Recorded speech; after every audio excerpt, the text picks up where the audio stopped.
Okay, I think my yogurt is good.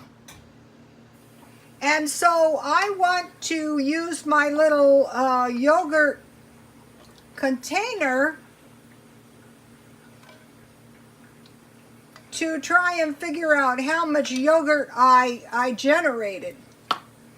I don't want to leave this out any longer than I absolutely have to. So, okay, so far 1 yogurt. I'm going to keep these in the refrigerator.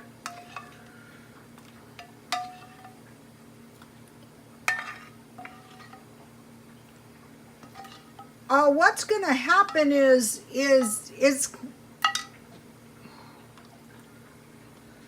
so that's 1.5 yogurts, and I want to save 1 to make another yogurt. I will just eat this. So I have generated out of 1 container of yogurt, 3, 4, plus you know what I'm going to eat out of here.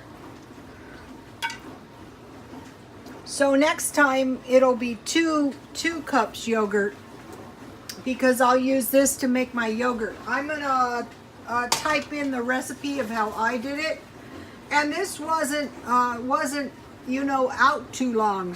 You know, it wasn't anywhere near 8 hours. Okay, you guys, there's my yogurt.